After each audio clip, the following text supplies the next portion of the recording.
एक commercial plane 57 passenger को लेकर एक छोटी सी फ्लाइट पर निकलता है, लेकिन उड़ान भर के कुछ ही मिनटों बाद अचानक रडार से गायब हो जाता है। उस समय तक लोग इसके बारे में बात करते हैं, लेकिन फिर समय बीतने के बाद भूल जाते हैं। मगर लोगों को असली झटका तब लगता है जब 27 साल बाद यह प्लेन अपनी डेस्टिनेशन पर लैंड करता है। दरअसल मैं बात कर रहा हूँ अमेरिका की फ़्लाइट 914 के बारे में, जिसे एविएशन हिस्ट्री का सबसे रहस्यमय हादसा माना जाता है। तो क्या है इस फ्लाइट से जुड़ा रहस्य? कैसे यह प्लेन 27 सालों तक गायब रहने के बाद वापस ज़मीन पर उतरा और उसमें सवार लोगों का क्या हुआ? आइए इसके बारे में जानते हैं। 2 जुलाई 1955 का वो दिन अमेरिका के न्यूयॉर्क एयरपोर्ट पर सुबह के समय धूप खिल रही होती है और पैन अमेरिका वर्ल्ड एयरवेज की फ़्लाइट 914 उड़ान भरने के लिए तैयार हो रही थी। इस फ्लाइट में यूज़ किया जाने वाला MC डोनाल्ड डगलस DC-4 विमान पैसेंजर को लेकर मायामी एयरपोर्ट पर पहुंचने के लिए एकदम रेडी था। समय पर सभी 57 पैसेंजर और 4 क्रू मेंबर इस प्लेन में सवार होते हैं और प्लेन एयरपोर्ट से टेक ऑफ कर लेता है।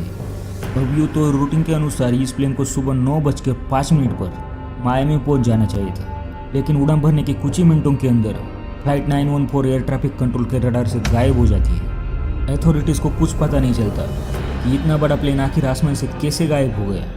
शुरुआत में सभी लोगों को लगता है कि शायद यह प्लेन अपना रास्ता भटक गया होगा और इसलिए इसे ढूंढने के लिए सर्च ऑपरेशन चलाए जाते हैं। लेकिन अफसोस की महीनों तक खोजबीन करने के बाद भी इस प्लेन का एक टुकड़ा भी किसी को नहीं मिलता और सारी कोशिश करने के बाद अथॉरिटीज़ मान लेती है कि यह प्लेन शायद समुद्र में क्रैश हो गया होगा।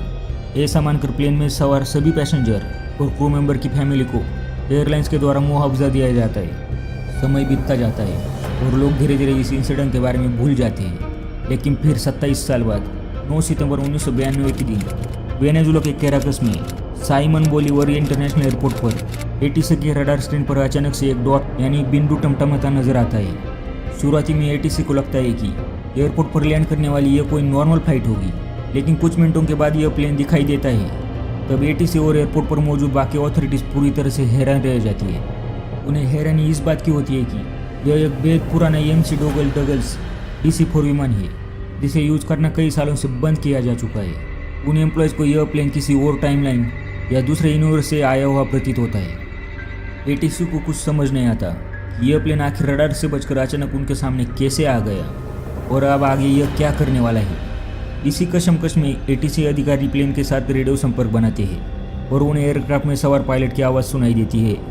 पायलट कहता है, हम कहाँ हैं? ATC की तरफ से कोई जवाब ना मिलता देख पायलट आगे उन्हें बताता है कि हम pan Airways America world Airways की फ़्लाइट 914 है।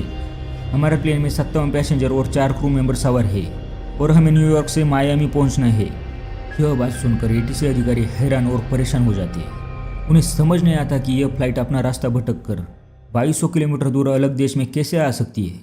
हड़बड़ाहट में ATC अधिकारी प्लेन क्रू मेंबर से पूछते हैं, क्या आपका प्लेन क्रैश होने की स्थिति में है और क्या हमसे पहले आपने किसी और से संपर्क बनाने की कोशिश की है?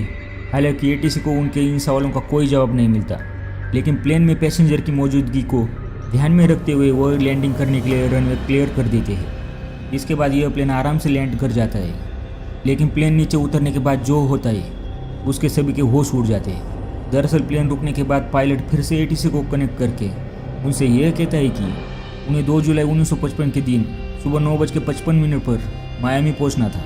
यह बात सुनकर ATC अधिकारी शौक रह जाते हैं और वो जवाब देते हैं कि आपने साइमन बोलीवर इंटरनेशनल एयरपोर्ट पर लैंड किया है और आज 9 सितंबर 1992 का दिन है। यह बात सुनते ही पायलट हैरान और परेशान हो जाता है। उसे समझ नहीं आता कि 36 साल का समय ऐसे कैसे बीत सकता है। पायलट को पैनिक होते देख ATC अधिकारी को लगता है कि यह कोई बड़ी गड़बड़ी हो सकती है और इसके पीछे गहरी साजिश हो सकती है। यही सोचकर वह तुरंत सिक्योरिटी को उस प्लेन के पास भेजता है और पायलट को कहता है कि वह नीचे उतरकर सरेंडर कर दे।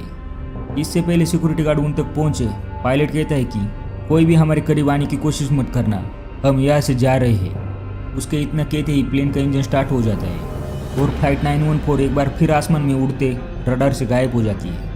ATC का वो अधिकारी बताता है कि उड़ान भरने के कुछ पल तक प्लेन नज़र आ रहा था, लेकिन उसके बाद वो नज़रों के साथ ही रडार से भी गायब हो जाता है। नेशनल सिक्योरिटी का ये मामला होने के नाते फ्लाइट 914 को ढूंढने के लिए 3 जेट विमानों को भी उसके पीछे भेजा जाता है, लेकिन घंटों तक ढूंढने के बाद भी इस पुराने प्लेन का आकाश में कोई आता पता नहीं चलता।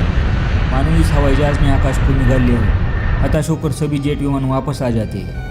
मगर ट्रैकर्स से रवाना होने के बाद कुछ ही घंटों बाद यह फ्लाइट रहस्यमय तरीके से अपनी मंजिल यानी मायामी एयरपोर्ट पर लैंड कर जाती है। ट्रैकर्स एयरपोर्ट की तरह मायामी में भी एयरपोर्ट अथॉरिटीज़ और एयरलाइन ऑफिशियल इस प्लेन को देखकर पूरी तरह से हैरान रह जाते हैं। इतने पुराने प्लेन को एक रूटीन फ्लाइट की तरह लैंड करते हुए देखकर उन्हें अपनी आंखों पर विश्वास नहीं होता। खैर, प्लेन की सुरक्षित रूप पर लैंडिंग होने के बाद मामले की इन्वेस्टिगेशन स्टार्ट होती है और जांच में पाया जाता है कि यह वही MC डोगल डगल्स DC-4 विमान है जिसने 2 जुलाई 1955 के दिन न्यूयॉर्क से मायामी के लिए उड़ान भरी थी। इस केस की जांच कर रहे इन्वेस्टिगेटर्स प्लेन के क्रू और पैसेंजर से ढेर सारे सवाल पूछती है, लेकिन उन लोगों से उन्हें कोई भी ऐसा जवाब नहीं मिलता जिससे उनके 36 साल बाद लौटने की गुप्ती सुलझ सके। आखिरकार उन लोगों के खिलाफ ना कोई सबूत या शिकायत दर्ज ना होने के चलते उन सबको उनकी फैमिली से मिलने के लिए आज़ाद किया जाता है। लेकिन जब यह लोग अपने घर पहुंचते हैं तो इस पूरे हादसे की सबसे अजीब और हैरान कर देने वाली चीज़ होती है। दरअसल प्लेन में सवार सभी लोग बिल्कुल उसी हालत में थे जैसे वो 2 जुलाई 1955 के दिन प्लेन में सवार होने के दौरान थे। ना उनके कपड़े बदले हुए थे, ना वो गंदे हुए थे और ना ही उनकी उम्र में कोई बढ़ोतरी हुई थी, जबकि उनके सभी फैमिली मेंबर 36 साल बड़े हो चुके थे। इनके ओल्ड फैशन कपड़े देखकर लग रहा था कि मानो ये किसी फैंसी ड्रेस कंपटीशन का हिस्सा बनने जा रहे हो, क्योंकि 1992 में 1955 का फैशन पूरी तरह से बदल चुका था। प्लेन में सवार लोगों को यह यकीन नहीं हो रहा था कि वह 36 साल बाद वापस लौटे हैं। उन्हें ऐसे महसूस हो रहा था कि उन्होंने बस कुछ घंटों का सफ़र तय किया है। यह हवाई जहाज 36 साल तक लगातार कैसे चल सकता है? यह कहाँ गायब हुआ था और यह प्लेन में मौजूद लोगों की उम्र क्यों नहीं बढ़ी? सवाल बहुत सारे थे, लेकिन जवाब किसी के पास नहीं था। इन लोगों के फैमिली मेम्बर्स उन्हें वापस पाकर खुश हुए थे, लेकिन उससे ज़्यादा हैरान भी थे, क्योंकि कई परिवारों में माता पिता और बच्चों की उम्र बराबर हो गई थी। इस हादसे पर बहुत जांच की गई, लेकिन आज तक इसके होने की असली वजह का पता कोई नहीं लगा पाया। कोई नहीं जानता फ्लाइट 914 के साथ आखिर क्या हुआ था। कुछ लोग इसके पीछे टाइम ट्रैवल को जिम्मेदार मानते हैं। उनका कहना है कि इस प्लेन ने किसी तरह से टाइम ट्रैवल कर लिया था, जिसकी वजह से इनमें बैठे किसी भी इंसान की उम्र नहीं बढ़ी। साथ ही कुछ लोग इसे बर्मुडा ट्रायंगल से जोड़ते हैं। उनका मानना है कि यह प्लेन बर्मुडा ट्रायंगल में गुम हो गया होगा, क्योंकि वह प्लेन के गुम होने की घटनाएं पहले भी हो चुकी है। वही कुछ लोग यह भी कहते हैं कि फ्लाइट 914 शायद गलती से किसी दूसरे टाइमलाइन या किसी दूसरे डायमेंशन में गुम हो गई हो। इतना नहीं, बहुत सारे लोग इस हादसे को सच नहीं मानते। उनका कहना है कि फ्लाइट 914 एक फ्रिक्शन यानी मनगढ़ंत कहानी है, जिसका रियलिटी से कुछ लेना देना नहीं है।